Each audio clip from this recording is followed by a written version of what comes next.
Translation and purport by Srila Prabhupada. Srila Prabhupada ki jai. By his energies, the all-pervading personality of Godhead is thus comprehensively the master in the activities of controlling and in devotional service. He is the ultimate master of both nescience and factual knowledge of all situations. Purport. The word Vishwan is significant in this verse. One who travels perfectly in every field of activity is called Purusha or Kshetragya. These two terms, Kshetragya and Purusha, are equally applicable to both the individual self and the Supreme Self, the Lord. In the Bhagavad Gita 13.3, the matter is explained as follows. Kshetragyam chabimam vidhi sarva kshetreshu bharata kshetra kshetragno jnanam yathaj jnanam matam mama. Kshetra means the place, and one who knows the place is called the Kshetragya. The individual self knows about his limited field of activities, but the Supreme Self, the Lord, knows about the unlimited field of activities. The individual soul knows about his own thinking, feeling, and willing activities.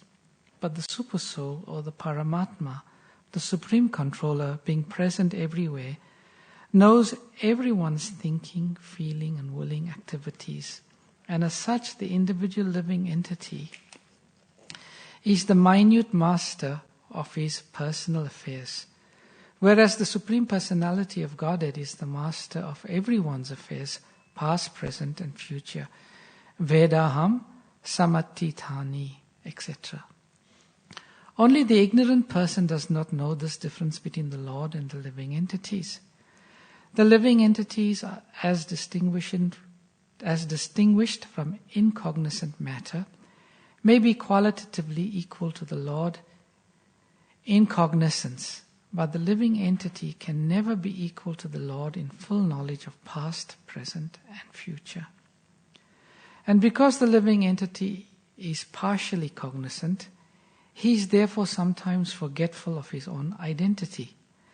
This forgetfulness is specifically manifested in the field of Ekapad Vibhuti of the Lord, or in the material world.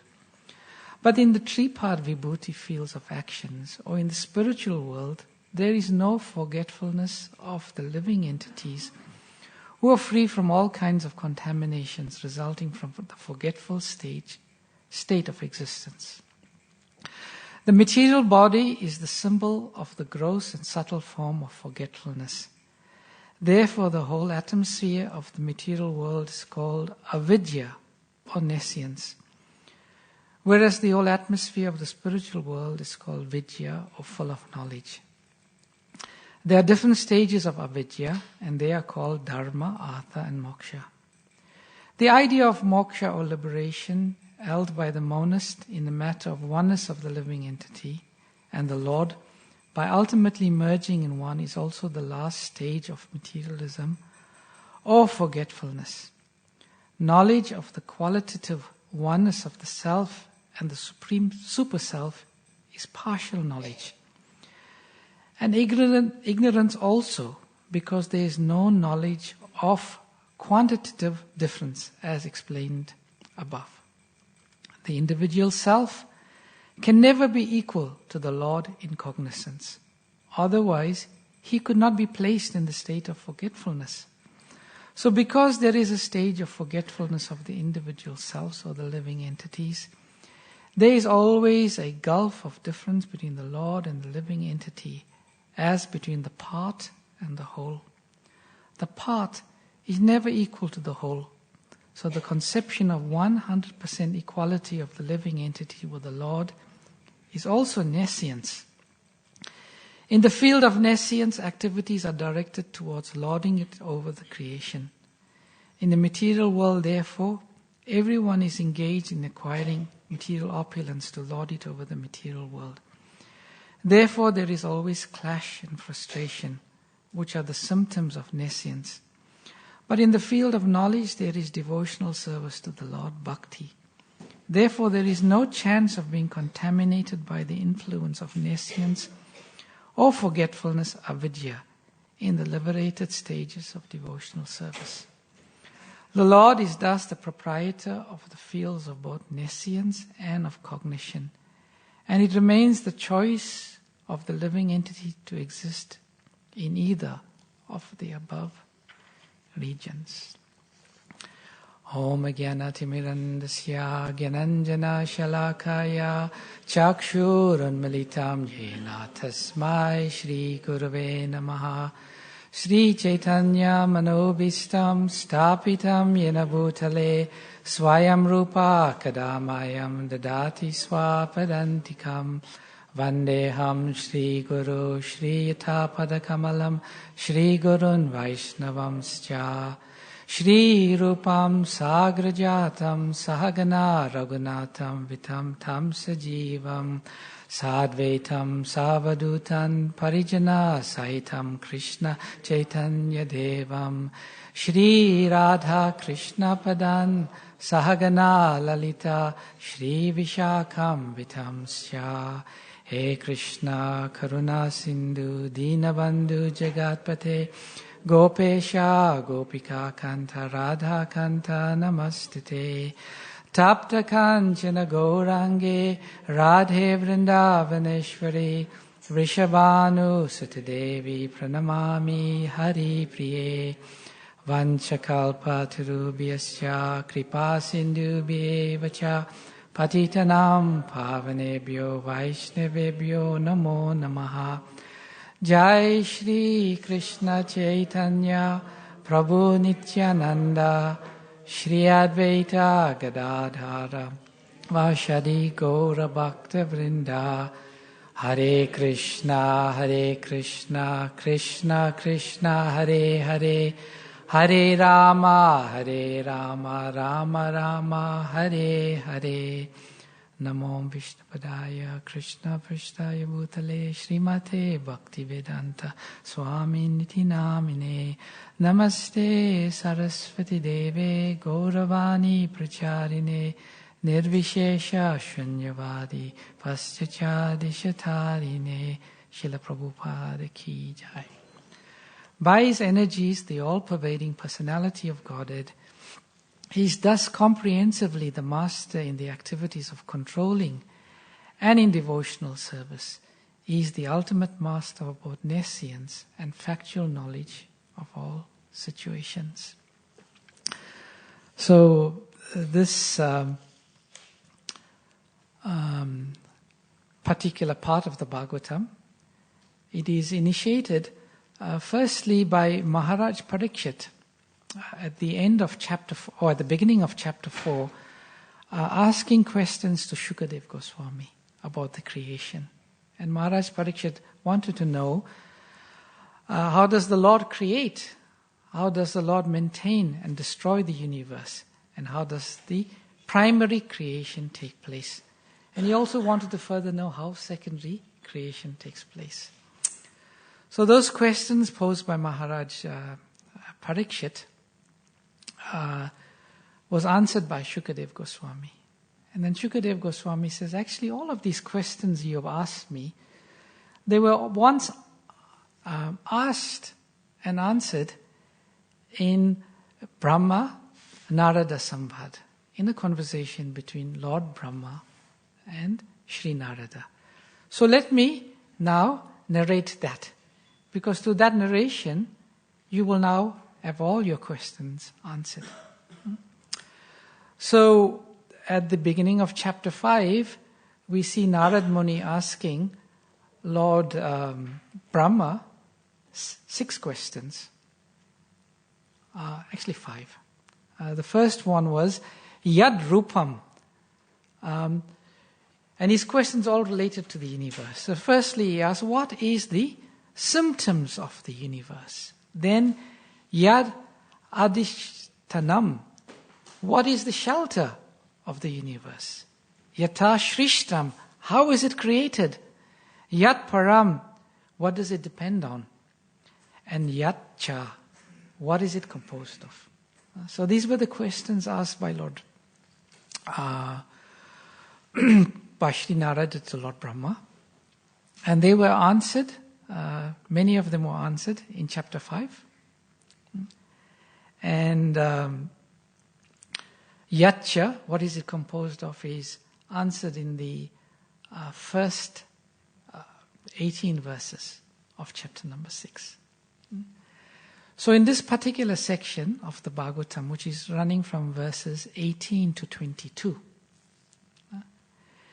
the concept of Ekapad Vibhuti and Tripad Vibhuti is discussed.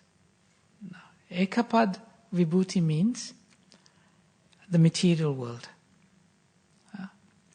And Tripad Vibhuti means the spiritual world.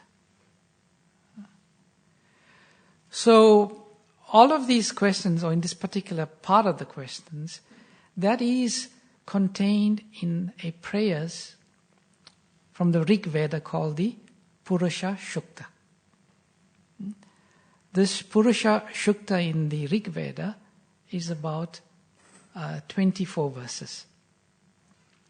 And what we notice in this chapter 6 is a parallel or an echoing of that Purusha Shukta in this chapter of the Bhagavatam.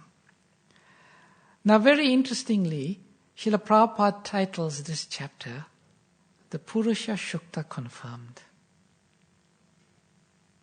Why is that? Srila Vaishnava Chakravarti Thakur, he titles this the Virat Purusha Explained. Because the first 19 verses of the Purusha Shukta is an explanation of creation in terms of the Virat Purusha. But Srila Prabhupada entitled this chapter the Purusha Shukta Confirmed for a particular reason. If we read and study the Purusha Shukta prayers, in one sense they are quite mystical. It explains about creation in terms of the Virat Purusha. And there are other aspects explained. But who that Purusha actually is a bit vague. Bhagavatam is very clear. The ultimate understanding of the Absolute is Bhagavan. And Krishna is Swayam Bhagavan. So Bhagavatam confirms who the Purusha actually is.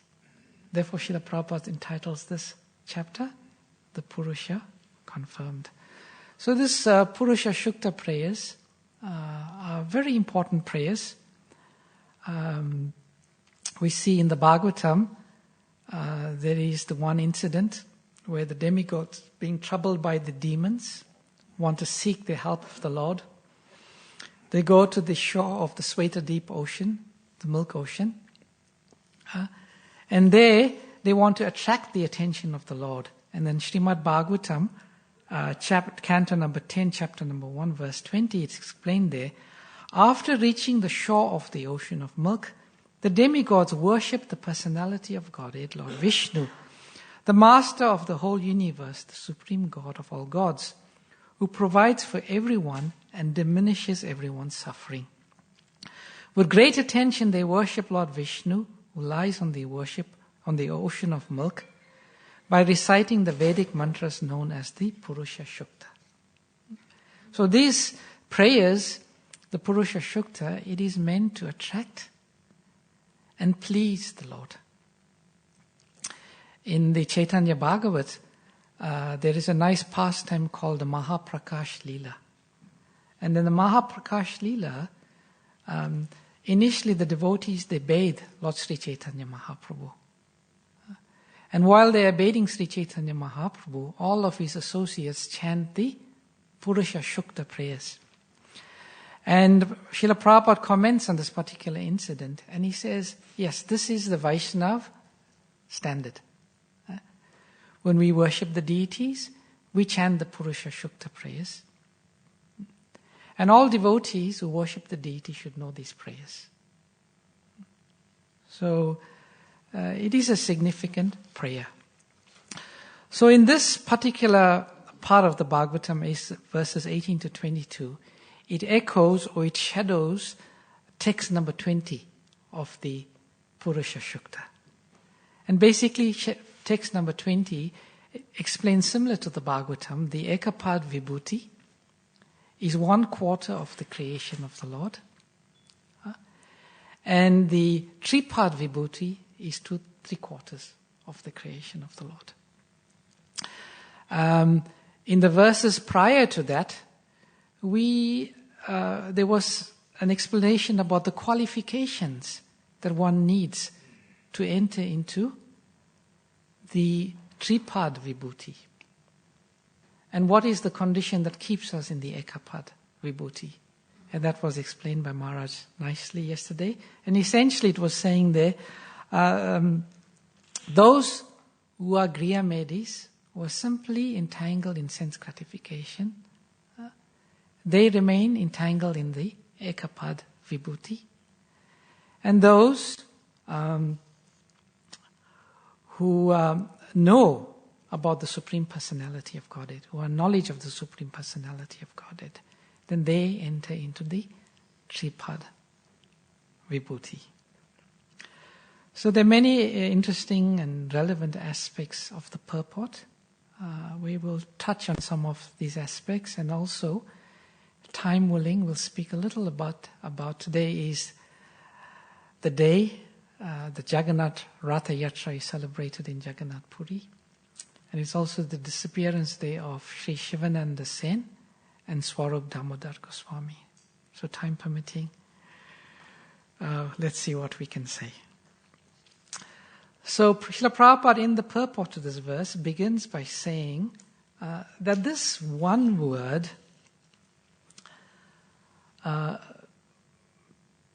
Vishvan is very significant.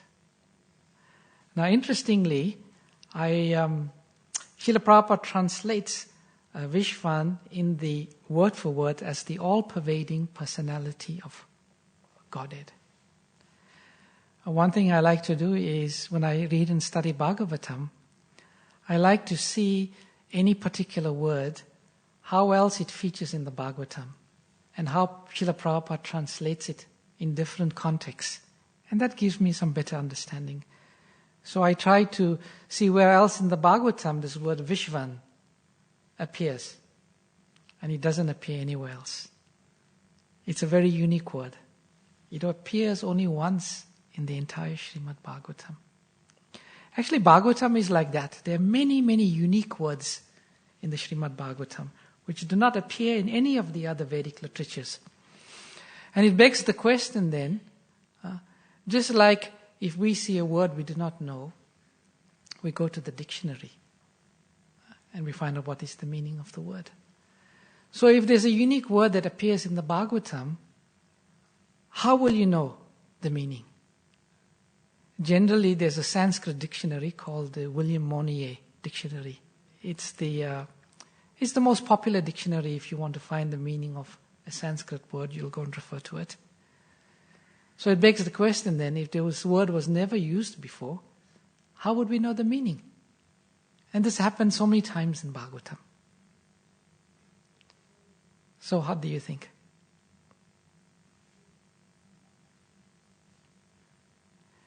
The only way we get to know the meaning is through the commentaries of the Acharyas. The Acharyas, they explain the meaning of these words.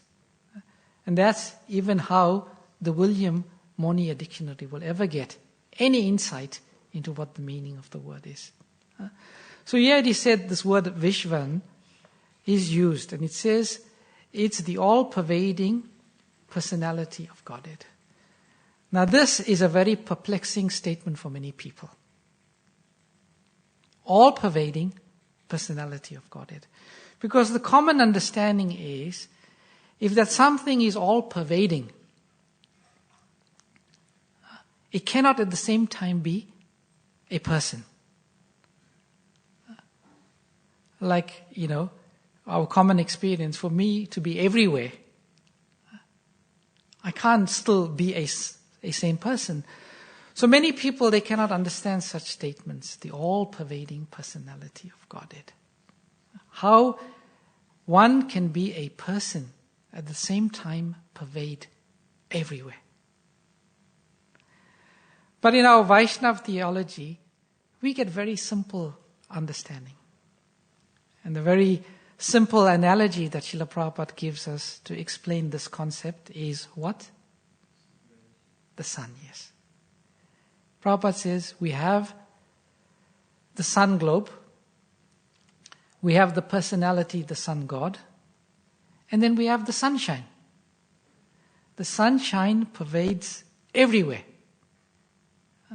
But at the same time, you have the sun globe and you have the sun god.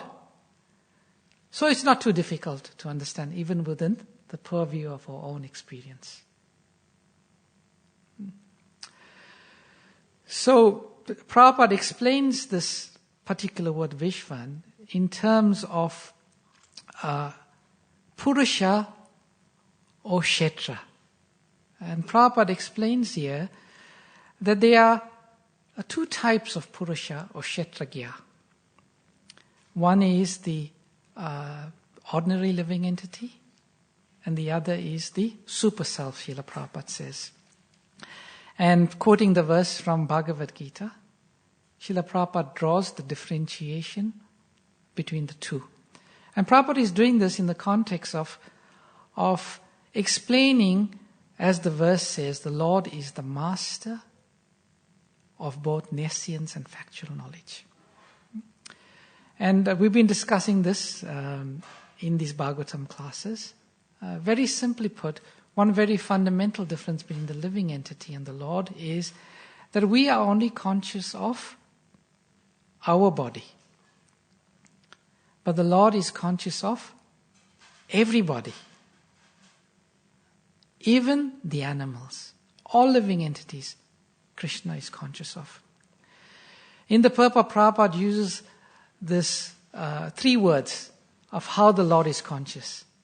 He said the Lord is conscious in terms of thinking, feeling, and willing. So thinking means our thoughts. Feeling means our emotions.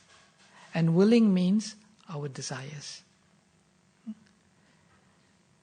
So Krishna, He is conscious of every thought we have, every emotion we feel, and every desire we have. And Prabhupada says, one who knows this is in knowledge. And one who does not know this is in ignorance. Now, this is quite an astounding fact. That there is someone who knows every single of our thoughts, every single emotion, every single desire. And this is Krishna. And we see this exhibited in many of the Lord's pastimes. In the Mahabharata, there is one pastime where Maharaj Yudhisthira once walks into a room where Lord Krishna is sitting. And he sees that Lord Krishna is very deep in meditation, in samadhi, completely absorbed. And at some point after witnessing the Lord, he interrupts the Lord and he says, Krishna, you are very deep in thought. Who were you thinking about? And Krishna said, actually right now, I am fully absorbed in thought of grandfather Bhishma. Because right now, he is completely absorbed in thought of me. So, Krishna is completely conscious of all our thoughts. He's completely conscious of all our thoughts. In the Upanishads, it is explained that the Lord and the living entity are like two birds on a tree. One is eating the fruits of the Jai Shishirada Gokulananda Ki Jai. One is eating the fruits of the tree, and the other one is observing. So, the living entities who are not devotees of the Lord, they are thinking, they are willing, and they're feeling. And Krishna is witnessing, but Krishna does not respond. He simply witnesses the thoughts, emotions, and desires of the living entity, but he does not respond. He remains neutral. But the moment the living entity starts to think about Krishna, starts to feel some emotion towards Krishna, starts to feel some desire towards having some relationship and serving Krishna, then Krishna takes a very keen interest. Krishna takes a very keen interest. Okay, this person is thinking about me, so I shall think about them too. Ye yatamam prapadyante tamstataiva bhajamiham. Krishna says in the 11th verse of the 4th chapter, that as they surrender unto me, I reciprocate accordingly. So Krishna, he reciprocates with us in terms of how we think, feel, and desire towards him. So this is very important for us to know. And this is how we build our relationship with Krishna. But there's an also very interesting aspect of this particular principle. And this is the aspect that generally we only know about our body, and Krishna knows about everybody. But actually there's a stage in our Krishna consciousness, or in our Krishna consciousness development, when we become advanced, that we can also know what Krishna is thinking, feeling, and willing. We can also know. And that is generally at the stage of bhava bhakti. There is one nice pastime to demonstrate this fact. And it's very relevant to today's occasion because it's Ratha Yatra and it's the disappearance day of Swarup Damodar Goswami. So in the Antya Leela, chapter 1, we hear about the pastime of Sri Chaitanya Mahaprabhu dancing in the Jagannath Ratha Yatra festival. And while he's dancing, he starts to repeat a verse. And there is only one person who understands the meaning of this verse. And that is Swarup Damodar Goswami. Actually, there was also another person. And that was Srila Rupa Goswami. So Srila Rupa Goswami, he composed some further verses explaining the verse that Lord Chaitanya Mahaprabhu was reciting. And he wrote these verses in a palm leaf. And he took that palm leaf and he tucked it in the thatched roof. And then he went to take his bath. And I'll read the verses because it explains the whole mood of Jagannath Ratha Yatra.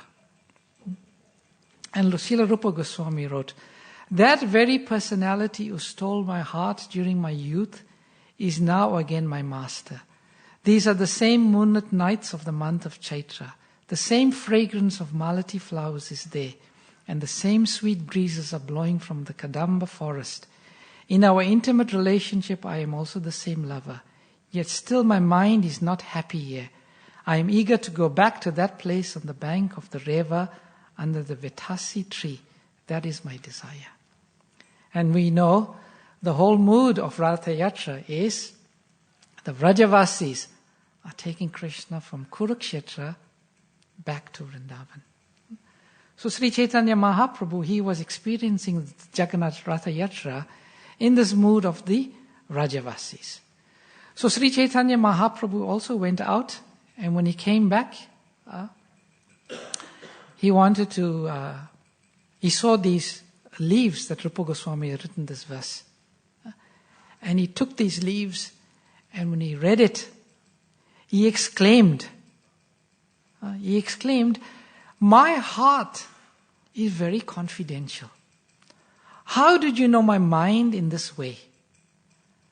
After this, he firmly embraced Rupa Goswami. And then he took the verse and he showed it to Swarup Damodar Goswami, and he said, and he questioned him, "How could Rupa Goswami have understood my heart?" And then Swarup Damodar Goswami answered. And what was his answer? He said, "Rupa Goswami has understood your heart because you have fully bestowed your mercy upon Rupa Goswami." So the point being, just like Krishna knows our thoughts, feelings, and desires, we can also know what Krishna's thoughts, feelings, and desires are. And we can know this by the mercy of Krishna. Actually, it is explained that the stage of Bhava Bhakti is achieved when Krishna bestows his Kripa Shakti on the devotee. And the Kripa Shakti is the combination of the Samvit Shakti and the Ladini Shakti. The knowledge potency and the pleasure potency. So when Krishna bestows the Samvit potency on the devotee, then the devotee suddenly feels, "Oh, for the first time, I know Krishna. I know Krishna." So this is achieved by the mercy. And we see this also the similar principle in the gopis of Vrindavan. It is explained in the Bhagavatam that the gopis, when they danced with Krishna, they were able to exactly replicate every single mood of Krishna. Now, Krishna is the most expert of dancers. To keep up with these movements is practically impossible. But the gopis, they were able to match every single move of Krishna's without any rehearsal. And how was that possible? This is explained through the principle of oneness. They became one with Krishna in terms of thinking, feeling, and willing. So this principle that we find Krishna having this ability to know this of the living entity, that's also possible with the advanced devotees and Krishna through the mercy. And this is love. This is on the basis of love. That when there is love, we can understand the other party. Just like a mother, you will see the child and she's saying, "What's wrong?" The child says, "I know nothing's wrong." "No, I know you very well. Something's not right. What's wrong?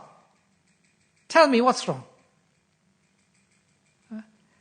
So when there is love and there is this, oneness between two people, you can understand.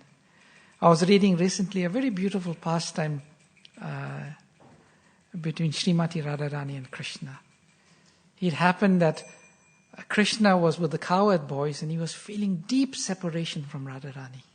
And he was not with them. So Subal and Madhu Mangal, they went to Krishna and they said, "Krishna, what is wrong with you? You're not your normal self. You dropped your peacock feather, you dropped your garland, you don't know about it. Your mind is not here." So Krishna said, "No, it's nothing, don't worry." And the Gopa says, You can't fool us. We know your mind perfectly well. There is nothing you can hide from us. We know everything about you, Krishna.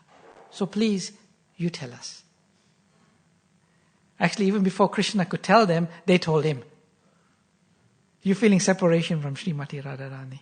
Krishna said, yes, that's true. So this is the Tripad Vibhuti. The Tripad Vibhuti means, there is complete oneness between the Lord and the devotee.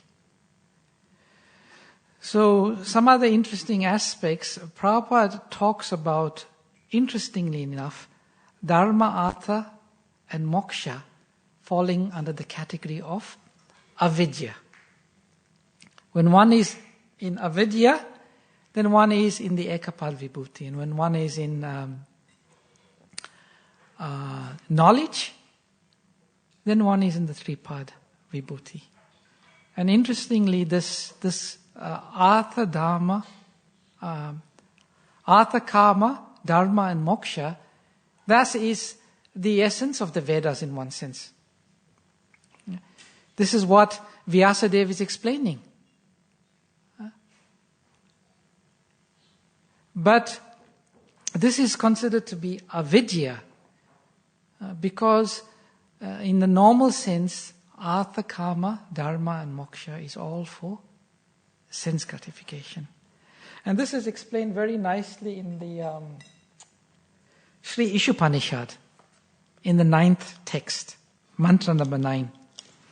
Andanham tama pravishyanti ye vidyam upasate tato bhuya ivate tamo yahu vidyayam rataha. Those who engage in the culture of nescient activities shall enter into the darkest region of ignorance. Worse still are those engaged in the culture of so-called knowledge. So in the purport, Srila Prabhupada to this verse, Prabhupada explains there are 3 people who are engaged in the culture of so-called knowledge. One is the materialist who was seeking knowledge simply for sense gratification. The second is the Vedavada Rata, those who study the Vedas and follow the Vedas simply for sense gratification. And finally, the Mayaya Pratikya Jnana, those who are the foolish and gross materialists. And Prabhupada also includes in the purport of the latter part the Mayavadis. So any knowledge that is directed towards sense gratification, even though it's regulated sense gratification, that is considered to be ignorance, avidya.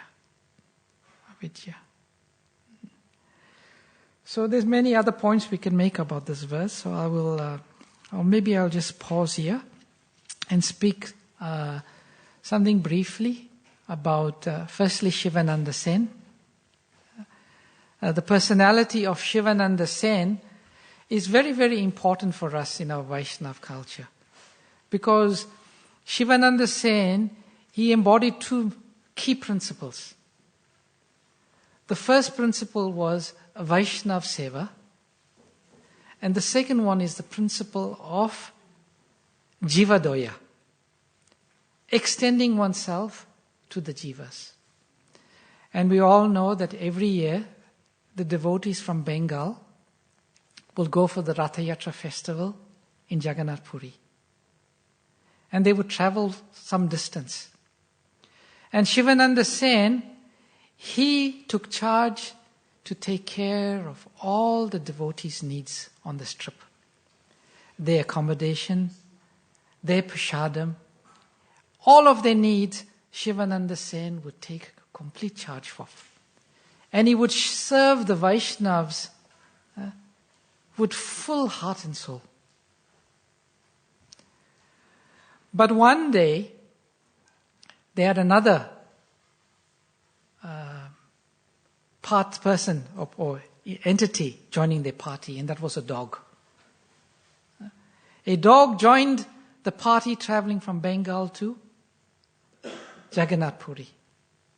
So the first obstacle they encountered was that the boatmen would not let the dog onto the boat. Yeah. Now this was a foreign stray dog that joined them. So Shivananda said, how much do you want? And the boatman, he named an extraordinary price, 20 conch shells. So Shivananda said, no problem. Sen said, no problem. I'll pay 20 conch shells. The dog should come with us. So the dog joined the party. And Shivananda Sen would make sure that the dog was very well taken care of and fed. And the point we see from Shivananda Sen is to what degree he was prepared to extend himself just to show mercy to that dog. So one day, Shivananda Sen had to go out somewhere, and he entrusted someone to feed the dog. And that person couldn't find the dog and didn't feed the dog. So Shivananda Sen came back, and he was taking his meal in the evening. But before he ate, he said, so, has the dog been fed? And they said, no, we couldn't find the dog, so we didn't feed him. And Shivananda Sen was very upset. He said, I'm fasting. If you didn't feed the dog, I am fasting. And he sent out many men to look and find the dog and bring the dog. But they looked everywhere and they couldn't find the dog. And eventually that dog, they found him with Sri Chaitanya Mahaprabhu. Mahaprabhu was throwing him coconut pulp, and Mahaprabhu was saying, chant! And the dog was eating the coconut pulp and chanting, Hare Krishna! And the next day, they couldn't see the dog anymore. The dog had gone back to Godhead. And the mercy of Mahaprabhu followed the mercy of Shivananda Sen. So Shivananda Sen is a great Vaishnav in our line. Embody the principle of Vaishnav Seva and Jivadoya. Extend himself for other living entities. He also had one very famous son, Kavi Karnapur, who was one of the great poets in our lineage. And when he was a baby, he sucked the toe of Lord Chaitanya Mahaprabhu when Mahaprabhu visited the home of Shivananda Sen. I think I have to stop here because it's after 7:30 now. Maybe we'll just take any questions or comments that anyone has in terms of the verse. Yes, Smara Hari Prabhu.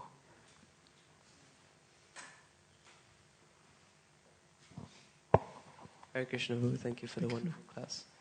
Just a quick question in relation to the Shivananda Sen pastime with the dog. I was just wondering, comparing it to the Bharat Maharaj story where he took care of a deer. I'm just wondering what's the difference, because it seems externally that they're both very much taken care of and attached to these animals. So Shivananda Sen, it was fine and the dog was liberated, but with Bharat Maharaj he was very attached and had to take birth as a deer. So what's the difference? Good question. I would say it was in the difference in consciousness between Shivananda Sen and Bharat Maharaj. Bharat Maharaj, he became attached to the deer in a very ordinary way, in terms of material attachments. Seeing it like a pet and becoming attached to a pet, becoming attached to the body. Shivananda Sen, he was seeing the dog as a spirit soul that needed to be delivered, needed to be shown mercy. And his attachment was in a similar way that we feel attachment to devotees. He was feeling attachment to the dog in that way. I'm not sure you'd like to add anything to that, Maharaj? think also it's mentioned that Bharat Maharaj, as a result of his affection for the deer, became neglectful of his spiritual practices. So it was not so much the affection for the animal, but it was the consequence of that, which was neglect of spiritual practice. Mm-hmm. So, thank you. Thank you. Any other question? Yes, Prabhu?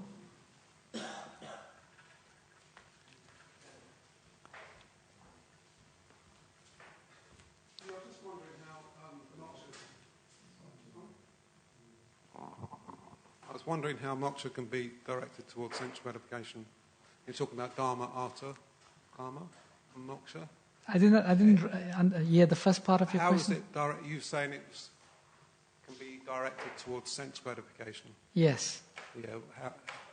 So I can understand with karma and artha, but not moksha.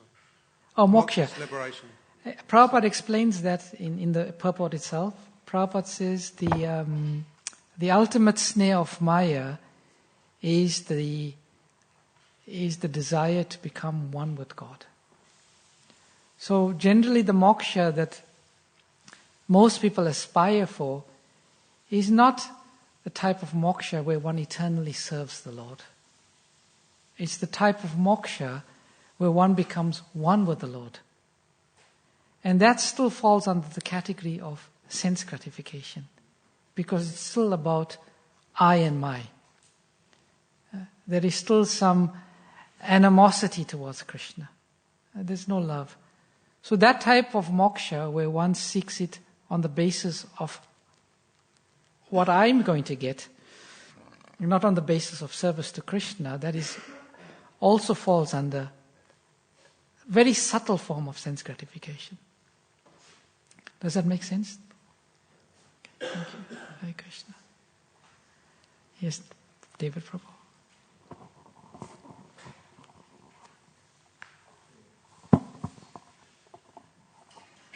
Thank you, Boo, for the class. I have 2 questions, if it's okay. One question I was wondering about, it's mentioned that the Vedas is divided into 2 parts. One is the Nivritti and Pavriti Marga. The 2 different parts is the enjoyment and the renunciation paths. Yes. And I'm wondering if the renunciation path is still considered sense gratification or the vidya. No. Yeah. No, the sense enjoyment part, the idea of Vedavyas was that you would enjoy sense gratification under a regulated way, and through that you would ultimately become purified. The path of renunciation is not considered to be sense gratification, because that is giving up sense gratification. But there is, as I mentioned on the previous question, there is a very subtle form of sense gratification in renunciation, to where one follows the path of renunciation simply for obtaining moksha. In the path of bhakti, renunciation comes automatically simply by executing devotional service. Vasudeve Bhagavati Bhakti Yoga Prayojita Jnana Ati Asu Vairagyam Jana Chayad Ahaitukam. That renunciation and knowledge come automatically. But to answer your question, no. This renunciation generally should not be sense gratification. And you said you had a second question? Yes, thank you, Boo. The second question is about Lord Chaitanya Mahaprabhu at the Jagannath Rath Yatra festival.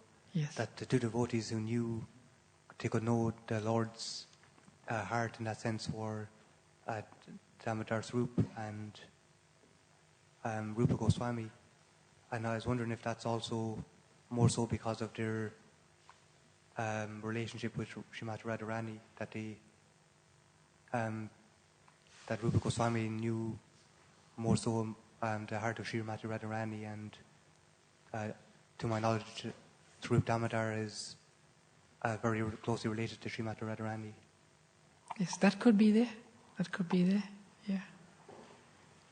You'd like to comment on that, Maharaj?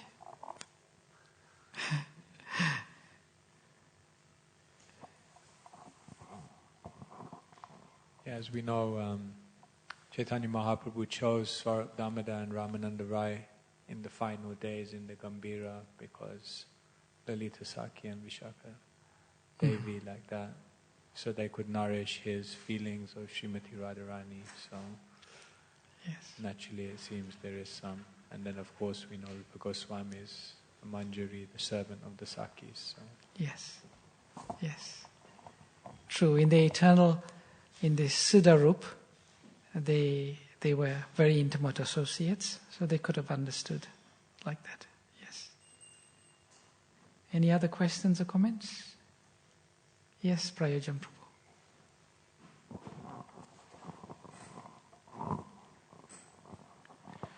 Maybe I'm not sure about the point really, but what comes to mind, renunciation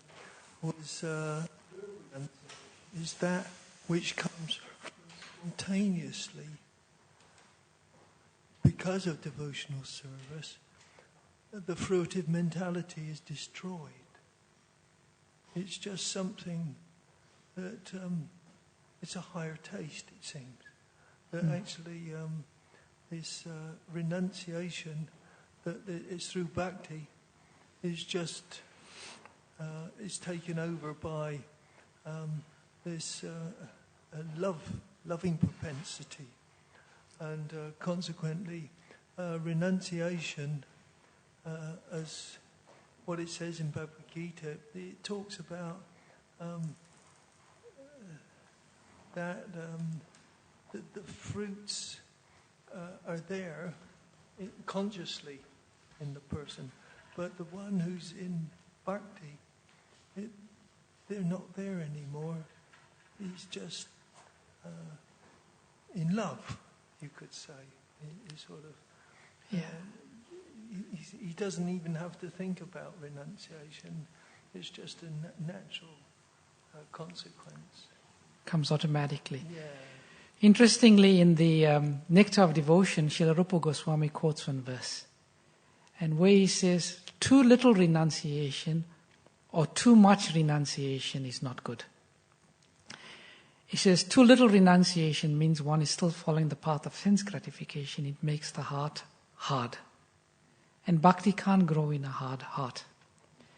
In the same way, too much renunciation also makes the heart hard. So we do not want too much renunciation or too little. Just the right amount. But interestingly, in the Chaitanya Charitamrita, it says renunciation is the ornament of the Vaishnavas. And that renunciation, it comes automatically through advancement in devotional service. And just like, if I want to renounce this eyeglasses, you have to give it up. If I leave it down, then the hand's empty. But if I automatically pick up the book when I give up the glasses, then my hand, is occupied. So the path of devotional service is the path where we engage. It's automatically renounced. Yes, Prabhu. Maharaj, I'm saying.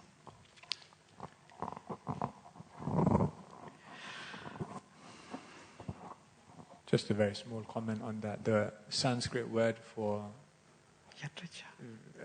renunciation is vairagya. Vairagya, yeah. But another comment is given on vairagya, that vairagya also means vishesha raga. Vishesha means special and raga means attachment. Uh-huh. So the Sanskrit word for detachment also means a special type of attachment. So the special type of attachment to Krishna gives the detachment from the material. Thank you. That's very nice. Okay. It's gone quite a bit over time. Thank you very much for your attention and your participation. All glories to Srimad Bhagavatam. All glories to Srila Prabhupada. Srila Prabhupada ki jai.